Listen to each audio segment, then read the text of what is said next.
بسم اللہ الرحمن الرحیم۔ السلام علیکم، میں منیر شاکر۔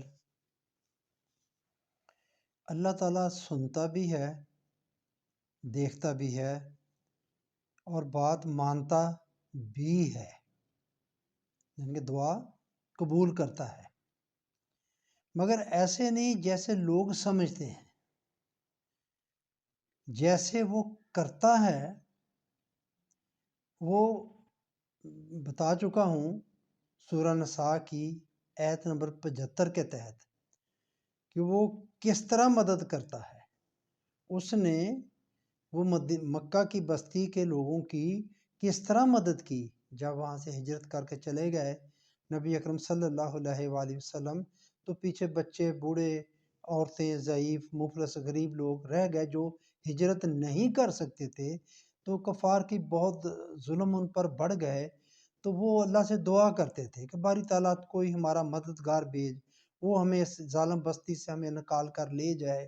تو پھر وہ آیت 75 جو ہے کہ فرزندان توحید تمہیں کیا ہو گیا ہے کہ تم اللہ کی راہ میں جہاد نہیں کرتے، جبکہ یہ بچے، بوڑھے، عورتیں دبا لی گئی ہیں۔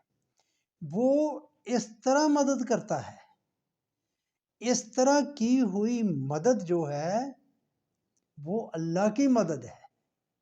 یہ بات میرے بھائیوں سمجھنے والی ہے۔ کہتے ہیں کہ اللہ مدد کرتا ہے، اللہ اس طرح مدد کرتا ہے، یہ ہے مدد۔ دوسرے مسلمانوں نے مجبور مقہور جو مسلمان بے کس مسلمان، ان کی مدد کرنی ہے۔ یہ جو مدد ہوگی یہ اللہ کی مدد ہوگی، یہ طریقہ ہے اس نے بتایا، یہ تم پر فرض ہے ان کی مدد کرنا، یہ مدد ہے اللہ کی۔ ہم جس طرح مدد کرنا سمجھتے ہیں، ہم شاید ڈائریکٹ سمجھتے ہیں کہ وہ ڈائریکٹ ہی مدد کرتا ہے، ایسا معاملہ نہیں ہے۔ وہ ایسا کرتا ہے، کن کی کرتا ہے یہ میں ذرا آپ کو بتانا چاہتا ہوں۔ جیسے کرتا ہے وہ میں نے بتا دی آپ کو سورۃ نساء کی آیت نمبر 75 کے تحت۔ ہماری مدد اب جو ہوتی ہے، جو ہوگی اللہ کی طرف سے ہوگی، تو وہ آیت نمبر 75 کے تحت ہوگی، سورۃ نساء کی 75 نمبر آیت کے تحت۔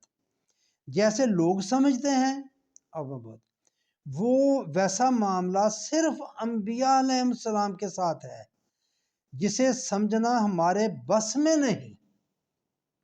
انبیاء کرام علیہ السلام ہوتے تو بندے اور بشر ہی ہیں، ان پر بھی دوسرے بندوں کی طرح طبعی قوانین لاگو ہوتے ہیں۔ ان کو بھی بخار ہوتا ہے، ان کو بھی سردی گرمی لگتی ہے، ان کو پتھر مارا جائے، تیر مارا جائے تو ان کے بھی زخم ہوئے، ان کو بھی خون نکلا، وہ سب لوازمات ان پر ہوتے ہیں۔ مگر اللہ کے ساتھ ان کا تعلق دوسرے بندوں کی طرح نہیں ہوتا۔ یہ بات بہت ہی اہم ہے۔ اللہ کے ساتھ تعلق باللہ جو ہے، شاید تک بھی بات کر لوں، تعلق باللہ جو ہے، ہم اس طرح تعلق بنانا چاہتے ہیں اللہ کے ساتھ جس طرح کا تعلق اللہ تعالیٰ کا انبیاء کرام کے ساتھ ہے۔ یہ نہیں ہو سکتا، یہ ناممکن ہے، یہ صرف انبیاء کرام کے ساتھ ہے۔ اگر کوئی بندہ اس طرح کا تعلق کہے تو وہ مہر ختم نبوت کو توڑتا ہے، یہ گمراہی ہے۔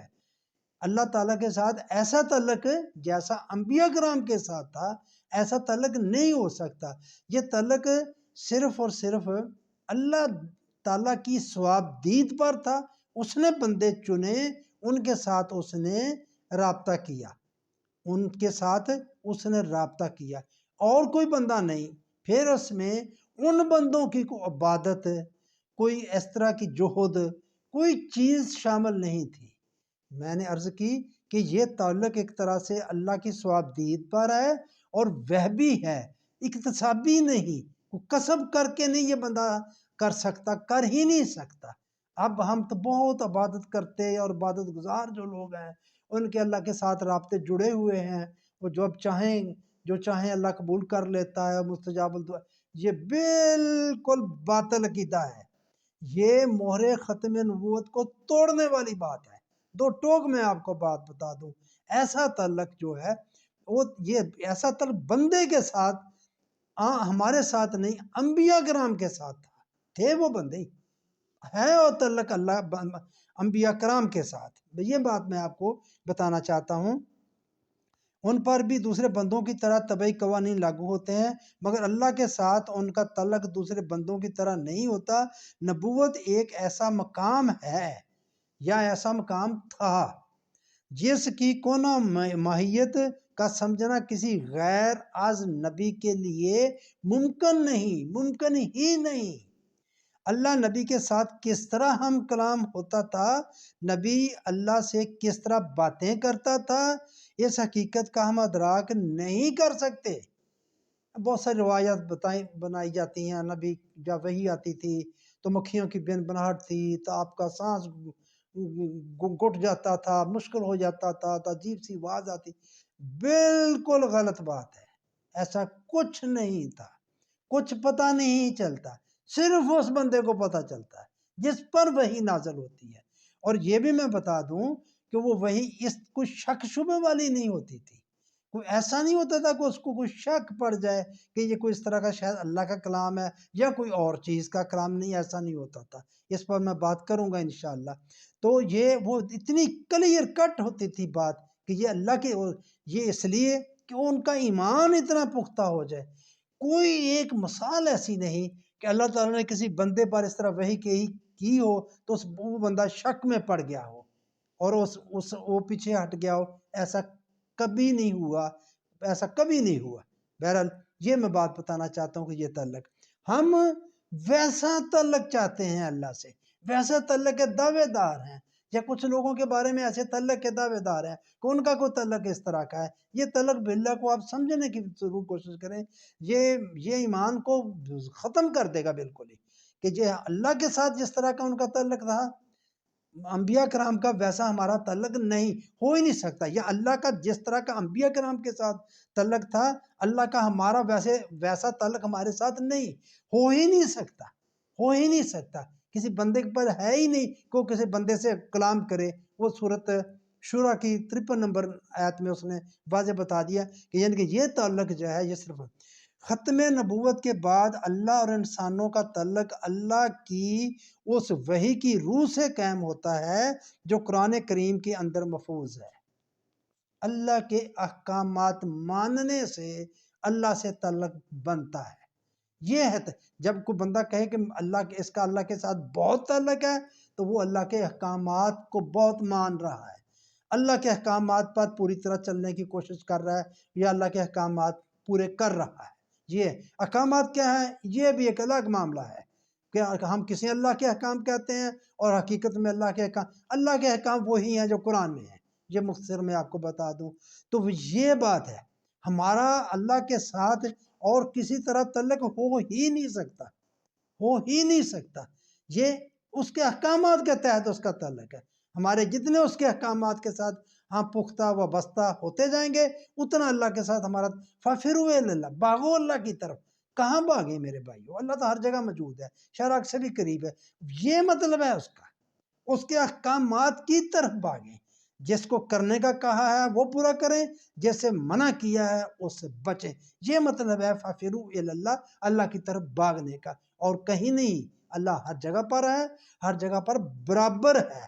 ایسا نہیں ہے کسی جگہ پر اللہ زیادہ ہے، کسی جگہ پر اللہ کم ہے، یہ نہیں۔ تو سردست جو قرآن کریم کے اندر محفوظ ہے ان احکامات کو ماننا، یہ اللہ کے ہم قریب ہوں گے۔ اس کے علاوہ اللہ سے کسی کے براہ راست تعلق پیدا کرنے کا نہ امکان ہے نہ کوئی ذریعہ ہے۔ جو اس کا دعویٰ کرتا ہے وہ در حقیقت نبوت کا دعویٰ کرتا ہے۔ جو بندہ اس کے علاوہ کو بات کرتا ہے وہ نبوت کا دعویٰ کرتا ہے، خواہ اس کے لیے الفاظ یا اصطلاحات کچھ ہی کیوں نہ استعمال ہو جائیں، جیسا کہ ہم کہتے ہیں کشف اور الہام۔ یہ میرے بھائیو، یہ مہر ختم نبوت کو توڑنے والی بات ہے۔ یہ کہ اس کو کشف ہو گیا، اس کا الہام ہو گیا، اللہ تعالیٰ نے اشارے کنائے سے کوئی بات کہہ دی کر دی، نہیں نہیں، بالکل نہیں۔ اپنے ایمان کو پختہ کر لیں، اپنے ایمان کو درست کر لیں، ایسی بالکل کوئی بات نہیں ہے۔ اللہ کسی غیر از نبی سے اشارے کنائے سے کسی طریقے سے بات نہیں کرتا، بالکل۔ جن سے ہوئی ہے باتیں وہ صرف اور صرف انبیاء کرام علیہم السلام ہیں اور کوئی نہیں ہے۔ یہ اس نے بندوبست کیا انسانوں کی ہدایت کے لیے، بندے چنے، ان پر کتابیں نازل کی، ان کتابوں کو بندوں تک پہنچایا کہ اس کے مطابق تم نے زندگی گزارنی ہے۔ بس یہ میرے بھائیوں بات آپ پلے باندھ لیں، یہ ہے جی اصل۔ اور دیکھیں آپ ہم کتنی خطرناک بات کر جاتے ہیں، کرتے ہیں، مہر ختم نبوت کو کس طرح ہم توڑتے ہیں، اس چیز کا آپ لحاظ کریں۔ آپ کی مہربانی، آپ سے التماس کہ آپ میرے چینل کو سبسکرائب کریں، لائک کریں، شیئر کریں، کمنٹس کریں۔ آپ کا شکریہ۔